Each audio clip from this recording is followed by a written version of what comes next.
अभी चल रहा क्या, वाटर कूलिंग सिस्टम, उसमें भी पंप सर्कुलेशन सिस्टम देखा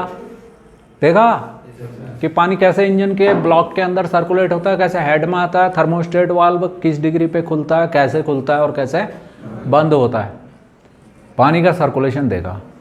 पर जो कूलिंग सिस्टम की सबसे बड़ी रिक्वायरमेंट क्या है कि इंजन का टेम्परेचर एक निर्धारित तापमान पर इंजन को हमेशा रहना चाहिए। क्यों रहना चाहिए? क्योंकि वह internal combustion engine main basic क्या है, वो हीट इंजन है, जहाँ पर कि हीट एनर्जी को मैकेनिकल वर्क में कन्वर्ट करा जा रहा है, but that heat is obtained by burning of fuel inside the engine cylinder. Engine cylinder के अंदर उस फ्यूल को जलाकर उससे ऊष्मा प्राप्त की जा रही है, और उसका only 35% maximum at full load. उसकी यूजेबल हीट कितनी है? ओनली 35%। उससे तो काम हो गया, क्रैंक शाफ्ट पर इफेक्टिव थ्रस्ट मिल गया। बाकी हीट को डिसिपेट करना है, वो 30% एग्जॉस्ट गैसेस के साथ निकल गई, 25% जो हीट सिलेंडर ब्लॉक में थी उसके लिए ये सारी व्यवस्था की जाती है ताकि किसी भी तरह का फेलियर ना हो। तो नॉर्मल टेम्परेचर बनाने की क्या ज़रूरत है? जो 80 से 90 डिग्री या 90 से 110 डिग्री का जो टेम्परेचर है उसको बना के रखने की आवश्यकता क्या है? मैंने कितने बार बोला। एक तो फ्यूल के वेपोराइजेशन के लिए, ताकि जो फ्यूल यूज हो रहा है उसके अंदर वो वेपोराइज हो, वो कंडेंस होकर पानी ना बन जाए, मतलब लिक्विफाइड ना हो जाए, वो गैसियस फॉर्म में रहेगा। तुम लोग रोज़ घर में चाय बनाते हो गैस से, और लकड़ी जलाने में कितनी दिक्कत होती है, गैस से फटाफट हो जाता है। क्यों होता है? क्योंकि फ्यूल क्या है, गैस फॉर्म में है, वो एकदम से आग पकड़ लेता है और हीट देने लगता है। तो इसी तरह से वो फ्यूल वेपोराइजेशन भी हो। और जो लुब्रिकेंट है, लुब्रिकेंट की एक विशेषता है कि जैसे जैसे तापमान डाउन होता चला जाता है तो लुब्रिकेंट गाढ़ा हो जाता है, उसकी विस्कोसिटी बढ़ जाती है। विस्कोसिटी किसी लिक्विड का वह गुण होता है जो उसके बहाव में बाधा डालता है। विस्कोसिटी रेटिंग पे अगले हफ्ते में बात करेंगे, ठीक है। तो विस्कोसिटी नंबर जैसे जैसे बड़े होते चले जाएंगे। एक होता है इंजन का, जो इंजन ऑयल यूज किया जाता है लुब्रिकेंट, वो एक 5W10 होता है। तो 5W10 सबसे पतला फ्लूइड है, ठीक है। अगर वो 2040 है तो वो गाढ़ा है, वो गर्मी में यूज कर सकते हैं। 5 के साथ W लिखा है तो W stands for winter, that is the part of lubrication system, उसको छोड़ो। परंतु वो भी गाढ़ा हो जाएगा। जो अगर गर्मी ज़्यादा होगी तो लुब्रिकेंट पतला हो जाएगा, अगर ज़्यादा ठंडा हो जाएगा तो लुब्रिकेंट गाढ़ा हो जाएगा। लुब्रिकेंट के साथ, लुब्रिकेंट की ये प्रॉपर्टी है कि जैसे जैसे टेम्परेचर में वेरिएशन होगा तो उसकी विस्कोसिटी में भी अप डाउन होता ही रहेगा। तो जैसे जैसे ठंडा होगा लुब्रिकेंट गाढ़ा हो जाएगा तो प्रॉपर लुब्रिकेशन नहीं मिल पाएगी, इंजन पार्ट्स में घिसावट आएगी। थर्मल इफिशिएंसी को प्राप्त करने के लिए, फ्यूल के वेपोराइजेशन के लिए और लुब्रिकेंट की विस्कोसिटी को मेंटेन करने के लिए यह जरूरी है कि इंजन का एक निर्धारित तापमान हमेशा बना रहे। उस तापमान को मेंटेन कौन करके रखता है? Thermostat valve. थर्मोस्टेट मतलब वो एक स्थिति को बनाए रखता है। वो 80 डिग्री तापमान के बाद ही खुलना शुरू होता है, परंतु उसकी रेंजेज अलग अलग हैं। जैसे जैसे इंजन सिलेंडर बढ़ता चला जाएगा, उसका आकार बढ़ता चला जाएगा, उसके स्वेप्ट वॉल्यूम बढ़ता चला जाएगा, जिसको क्यूबिक कैपेसिटी बोलते हैं, सीसी। एक 100 सीसी का इंजन है, फिर 800 सीसी का इंजन है, 2000 सीसी का इंजन है, 3000 का, 6000 का, 8000 का है, तो उसका आकार भी बढ़ता चला गया, उसकी फ्यूल का कंजम्पशन भी बढ़ता चला गया। तो उसकी जितना फ्यूल जलेगा उतना उसमें हीट जनरेट होगी, क्योंकि हीट जनरेट कहाँ से हो रही है? फ्यूल को जलाकर, ठीक है। तो अब 3 स्थितियों को ध्यान में रखो। कूलिंग सिस्टम की आवश्यकताएं क्लियर हो गई, बहुत बार बता चुका हूं। अब जब वाहन चलते हैं तो जो पूरे सिस्टम में कंपोनेंट थे, सबसे पहले क्या है? रेडिएटर, जिसमें कि कूलेंट रखा जाता है, वो दिखाया भी, उसकी नालियाँ भी दिखाई। उसके नीचे एक ड्रेन प्लग भी होता है, यहाँ पर ये ड्रेन कॉक है। ये इसलिए रखा जाता है कि टाइम टाइम पर ये कूलेंट को चेंज करना होता है। इस ड्रेन कॉक को खोलकर यहाँ से ये कूलेंट बाहर निकाल दिया जाता है और उसके बाद इसकी रिवर्स फ्लशिंग होती है। कैसी होती है? रिवर्स फ्लशिंग मीन्स कि इस साइड से प्रेशराइज्ड पानी मारेंगे और यहाँ से निकालेंगे, ताकि इसके अंदर अगर कोई गंदगी है, कोई जंग वगैरह लगा हुआ है, कोई चीज़ फंस गई है उसके अंदर, तो उसको निकालेंगे। जंग लगता है पानी से, इसीलिए पानी को दूर करने के लिए आजकल कूलेंट यूज़ हुआ है। कूलेंट का काम एक तो एंटी फ्रीज भी है कि वो जमता नहीं है, उसका बॉइलिंग जो उसका हिमांक है वो ज़्यादा है, जहाँ पर कि वो जम जाता है, वो पॉइंट थोड़ा ज़्यादा है। -37 डिग्री पर भी वो नहीं जमता है। पानी तो 0 डिग्री पर ही जमना शुरू हो जाता है। फिर पानी कहीं का कठोर होता है, कहीं का हार्ड होता है, उसकी वजह से भी पानी के अंदर एक नेचुरल प्रॉपर्टी है कि वो लौह पार्टों में जंग लगाता है। ठीक है, आज बात करते हैं दूसरा कंपोनेंट है, रेडिएटर देख लिया, हॉज पाइप देख लिया, उसके साथ थर्मोस्टेट वाल्व देख लिया। आज है जो मेन चीज़ वो है ये फ़ैन। ये फ़ैन बहुत इंपॉर्टेंट आइटम है। इसका काम क्या है? ये रेडिएटर के बाद इंजन से आगे, इंजन और रेडिएटर के बीच में लगा है। जब रेडिएटर निकाला था तो एक इसके साथ एक कवर जैसा भी निकला था गोल, उसको कहते हैं श्राउड। वो इसलिए ताकि ये जो भी सक्शन करे वो हवा एक टनल के रूप में इसके अंदर आए। इसका काम है वायुमंडल से हवा को खींचना। नेचुरली भी हवा उससे टकरा रही है, लेकिन टकराने के बाद स्कैटर्ड हो जा रही है, उसको एक डायरेक्शन देने के लिए, एक दिशा देने के लिए, ताकि वो रेडिएटर की ट्यूब्स में जो गर्म कूलेंट उतर रहा है उसकी फिन्स से टकराए और उसके कूलेंट को ठंडा करते हुए इसको इंजन की तरफ पीछे को धकेल के सीधे अंडर बॉडी से पार कर दे। इसीलिए वो श्राउड भी बना रहता है। तो ये फ़ैन शुरू में जब ऑटोमोबाइल बना था तो उस समय ये स्टील के होते थे, फिर एल्यूमिनियम एलॉय के बनने लगे। पर ये जितना भारी होगा इसका इनर्शिया फोर्सेज इस पर ज़्यादा एक्ट करेंगे। इसको चलाने के लिए ये लगा कहाँ है? इसके साथ फ़ैन पुली भी है। ये वाटर पंप में एक फ़ैन पुली लगी रहती है। ये वाटर पंप इसको पूरा डिसमेंटल करके इसकी क्लीनिंग करेंगे। देखो ये सारा जंग लगा हुआ है, इस पर बाद में बात होगी। तो ये इस तरह से इसमें लगा है। जब भी फ़ैन पुली को ड्राइव मिली क्रैंक पुली से, तो ये घूम रहा है, इसके साथ ही ये फ़ैन भी घूमना शुरू हो जाता है और इस तरह से ये हवा को खींचता है और उसे इंजन को ठंडा करता है। अब इंजन को ठंडा करने के लिए ये ज़रूरी नहीं है उसके अंदर का तापमान मेंटेन करना है। अब 3 स्थितियाँ सोचो। पहली स्थिति है कि हाईवे है, एकदम खुला रोड है, कोई भीड़ भाड़ नहीं है, चकाचक सड़क है, एक्सप्रेस रोड, और उसमें वाहन चल रहा है, या सीधा रास्ता भी जो सीधी रोड है और रोड की सरफेस बढ़िया है, हाईवे है, वेल मेंटेन्ड हाईवे है। वहाँ पर जब वाहन चल रहा है तो उसकी स्पीड लिमिट क्या है? 60 से 80 किलोमीटर पर आवर। और एक्सीलेटर पर यानी इंजन पर उतना लोड नहीं है। हल्का सा भी एक्सीलेटर दबाया है तो इंजन की स्पीड है 60, 70, 80 बढ़ती चली जा रही है। फुल लोड तो कभी पड़ ही नहीं रहा। इंजन का आरपीएम ज़्यादा है। इंजन का आरपीएम ज़्यादा है मीन्स उसी क्रैंक पुली से इस फैन को ड्राइव मिल रही है। उसी क्रैंक पुली से इस फैन को ड्राइव मिल रही, तो फैन की स्पीड भी ज़्यादा हो जाती है।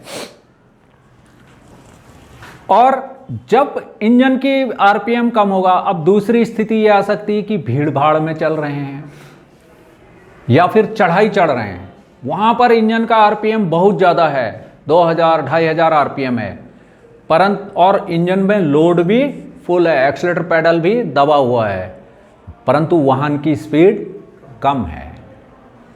जब मैंने कूलिंग सिस्टम स्टार्ट किया था उस समय भी ये बात बोली थी, कई बार बोली थी कि जब भी वाहन चलता है तो उस पर जो विंड रेजिस्टेंस है वह उसकी गति के वर्ग के, उसके वेग के वर्ग के बराबर होता है।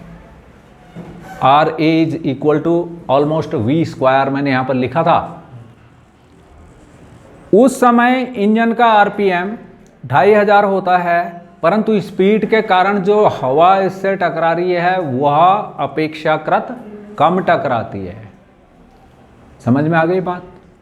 तो इंजन के टेम्परेचर को मेंटेन करके रखना एक बहुत ही कठिन कार्य हो जाता है।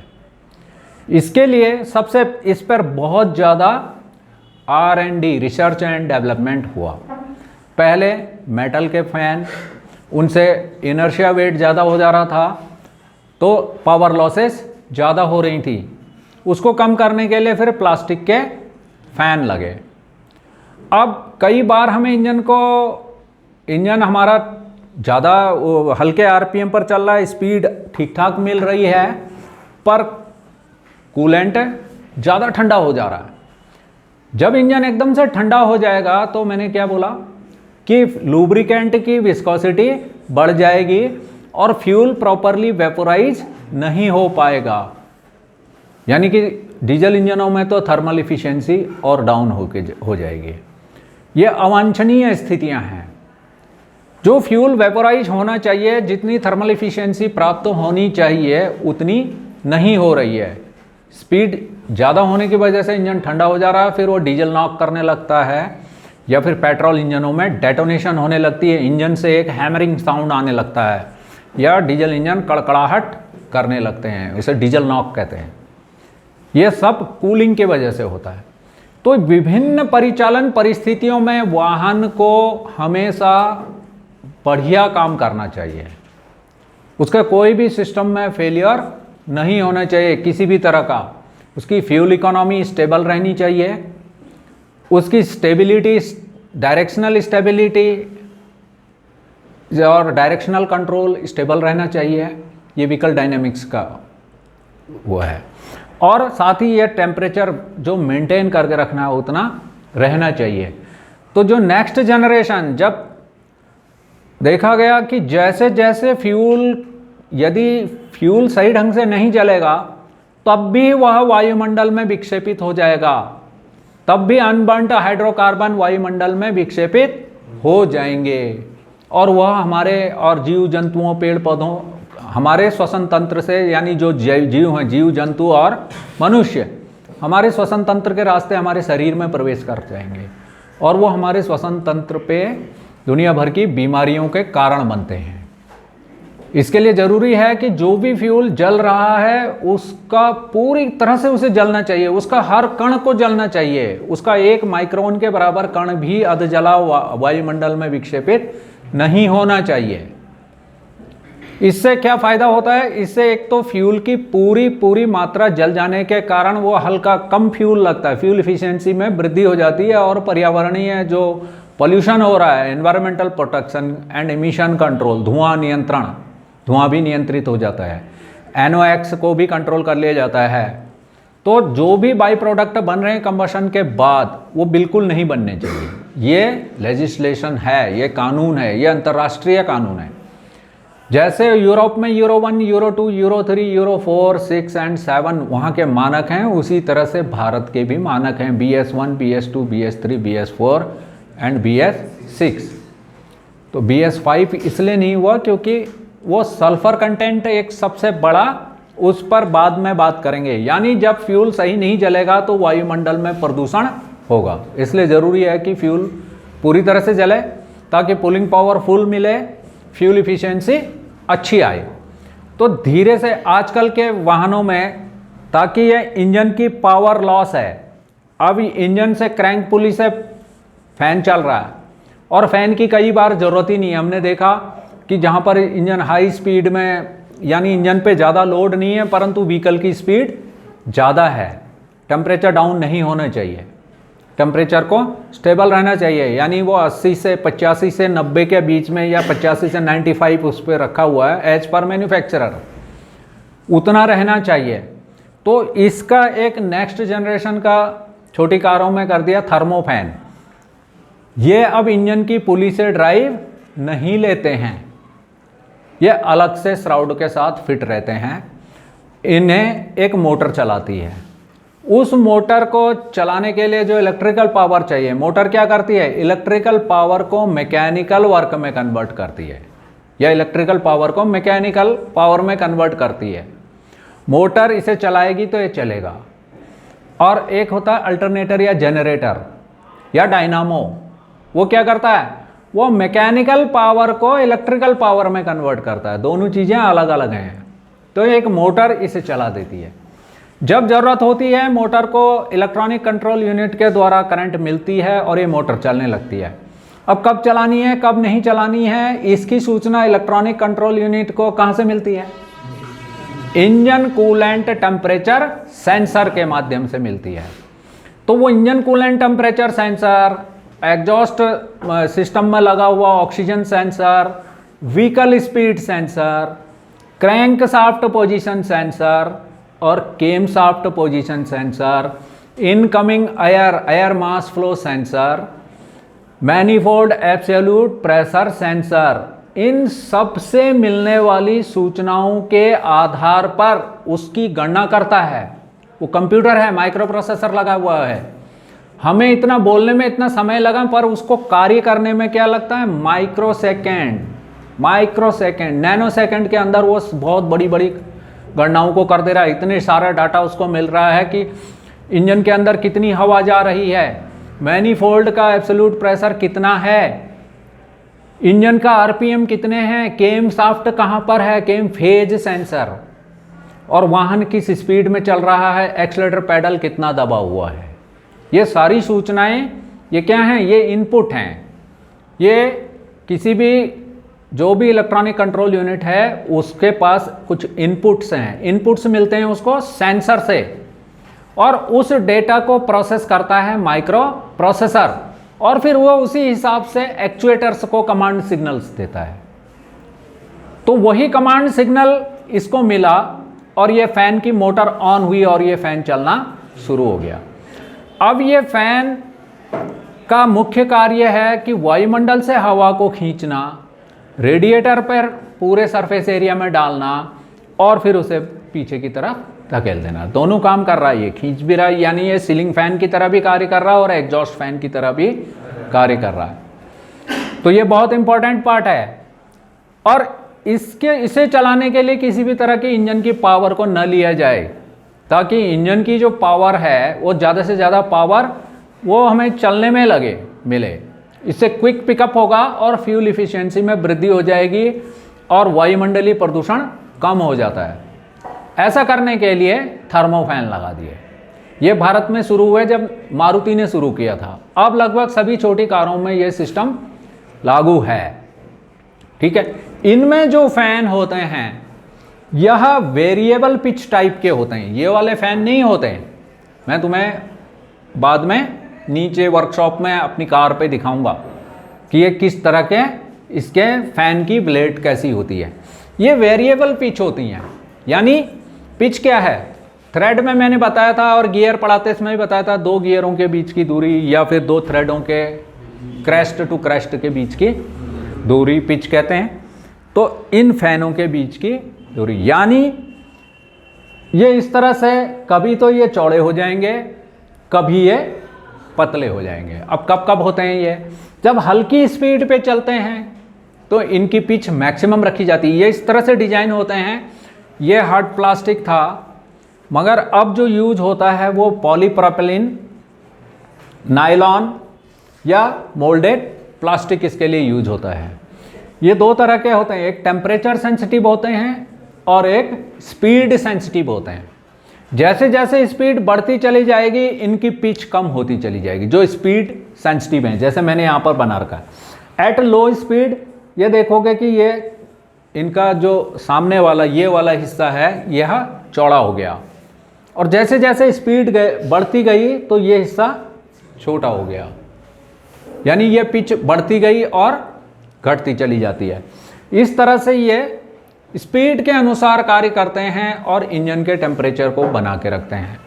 कई ये टेम्परेचर सेंसिटिव होते हैं। जैसे जैसे इंजन कूलेंट का तापमान बढ़ता चला जाता है इनकी पिच कम होती चली जाती है, और जैसे जैसे कूलेंट का तापमान कम होता चला गया तो इनकी पिच बड़ी होती चली जाती है। दो टाइप के ये क्लियर है। एक अभी और होता है क्योंकि ट्रक हैं आजकल, ट्रकों में क्या है, चढ़ाई में उस पर लोड भी है और चढ़ाई में चढ़ते समय उसका इंजन का आरपीएम तो बहुत ज़्यादा है, स्पीड कम है, जितनी हवा मिलनी चाहिए, जितनी इंजन की कूलिंग होनी चाहिए उतनी नहीं हो रही है। पर जब वो सड़क हाईवे पे चल रहा है वहाँ पर ये फ़ैन बहुत तेज़ी से चल रहा है, तो उस समय कूलेंट के टेम्परेचर को बहुत ज़्यादा डाउन कर दे रहा है। तो इससे बचने के लिए विस्कस कपलिंग यूज की जाती है। क्या यूज किया जाता है? Viscous coupling. विस्कस होता है चिपचिपा पदार्थ, जैसे तेल और पानी। तेल विस्कस है और पानी विस्कस नहीं है, ठीक है। तो और इसी तरह से और समझ सकते हो, शहद देखा है सबने, घी सबने देखा है, तो घी क्या है? विस्कस मटेरियल है। ग्रीस देखे हो, ग्रीस विस्कस है। इंजन ऑयल विस्कस है। तो ना तो ग्रीस के बराबर विस्कोसिटी चाहिए, ना ही इंजन ऑयल की जैसी विस्कोसिटी चाहिए। इसके लिए कुछ अलग किस्म की विस्कोसिटी चाहिए। Viscous coupling. कपलिंग का मतलब होता है यदि एक शाफ्ट घूम रही है, इस घूमते हुए शाफ्ट से ड्राइव इसमें ट्रांसमिट करनी है, इस वाली शाफ्ट में, तो इसके लिए बीच में क्लच प्रयोग किया जाता है। क्या प्रयोग किया जाता है? क्लच। क्लच का मुख्य कार्य है दो घूमती हुई शाफ्टों के मध्य जरूरत आवश्यकता के अनुसार ड्राइव को ट्रांसमिट करना और ड्राइव को यानी इंगेज करना और डिसएंगेज करना। जब जरूरत हो ये घूमती हुई शाफ्ट इस शाफ्ट को घुमा दे, जब जरूरत ना हो तो ये क्लच डिसएंगेज हो जाए तो एक ही शाफ्ट घूमती रहेगी, दूसरी खड़ी हो जाएगी। तो इसके लिए फ्रिक्शन मटेरियल यूज कर सकते हैं, इसके लिए सेंट्रीफ्यूगल टाइप की क्लचिंग कर सकते हैं, इसके लिए इलेक्ट्रोमैग्नेटिक टाइप का क्लच यूज कर सकते हैं। पर यहाँ पर इसके लिए फ्लूइड कपलिंग यूज की जाती है। Fluid coupling. फ्लूइड मतलब, फ्लूइड का मतलब हवा भी फ्लूइड है, द्रव भी और ठोस भी, ठीक है। तो फ्लूइड कपलिंग का मतलब यहाँ पर है कि इसके लिए एक विस्कस मटेरियल यूज किया जाता है, सिलिकॉन फ्लूइड। वह शहद के समान होता है। इसमें जो वाटर पंप वाली पुली है वो तो इंजन से ड्राइव लेकर लगातार वाटर पंप चलता रहेगा, पर फैन नहीं चलेगा। तब तक नहीं चलेगा जब तक कि वह इंगेज ना हो जाए। ये व्यवस्था कैसे की गई है, तो इसका कंस्ट्रक्शन जानना जरूरी है। यहां पर देखो एक फ्री हैंड मैंने चित्र बनाने की कोशिश की है। ये है फैन की कपलिंग, ये इंजन के आरपीएम के साथ चल रही है और ये फैन की कपलिंग अलग है। फैन एकदम अलग है। ये बीच में एक शियर प्लेट है, यही क्लच है इसका। ये एक शियर प्लेट है, यहां पर दिखा रखा है मैंने। ये एक बाई मेटल सेंसर है। ये दो मेटलों को मिलाकर एक पट्टी तैयार की गई है। इसी तरह से ये बर्डन ट्यूब ने, बर्डन सर ने सबसे पहले इस पर बर्डन ट्यूब बनाई कि इनकी कंडक्टिविटी अलग अलग है। यदि जरा सा भी टेम्परेचर में वेरिएशन होता है तो ये बढ़ते हैं, इनके लंबाई में वृद्धि हो जाती है, और जैसे टेम्परेचर डाउन होगा तो ये सिकुड़ जाएंगे। इसलिए बाई मेटल सेंसर है। इसको ना तो किसी ECU की आवश्यकता है ना किसी सेंसर की आवश्यकता है, ठीक है।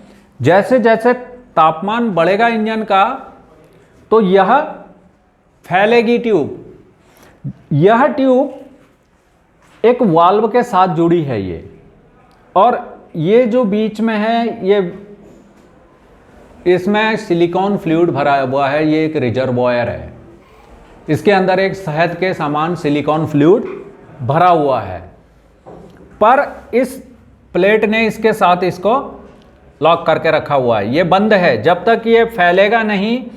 जब ये था बाई मेटल सेंसर में एलोंगेशन होगा तो ये इस वाल्व को खोल देगा, इस शटर को खोल देगा, अन्यथा उसने उसको पैक करके रखा हुआ है।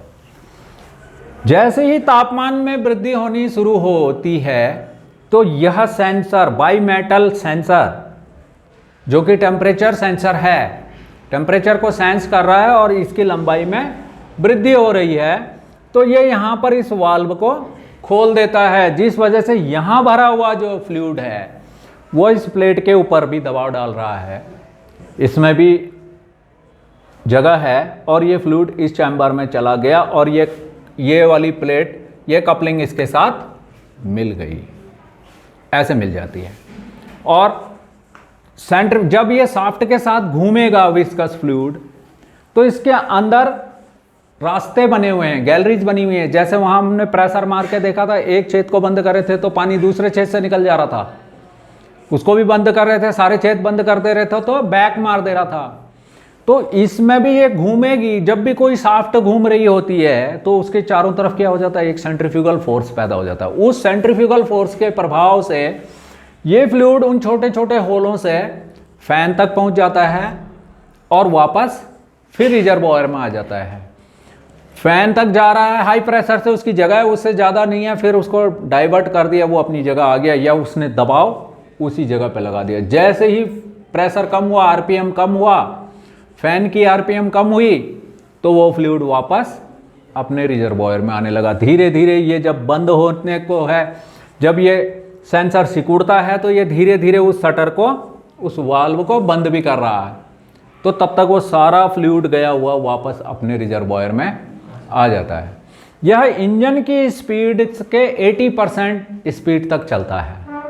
इसकी जो स्पीड होती है फ्लूइड कपलिंग की, फैन की स्पीड है, वो 80% ऑफ इंजन स्पीड रखी जाती है। ताकि ये रखने का कारण क्या है, ये इसलिए है कि वह न तो ज़्यादा ठंडा हो और न ज़्यादा गर्म हो, और कूलेंट के टेम्परेचर को मेंटेन करके रखा जा सके। ये विस्कस कपलिंग पर बहुत सवाल पूछे जाते हैं। बहुत सारे बच्चे मुझे फ़ोन करते हैं, वो लोग यही सारी चीज़ें बोलते, सर विस्कस कपलिंग समझ में नहीं आई, विस्कस कपलिंग समझ में नहीं आई। ठीक है, इसलिए मैंने तुम्हें ये बढ़िया तरीके से समझाने की कोशिश की। ठीक है, it's enough for the day, have a great day.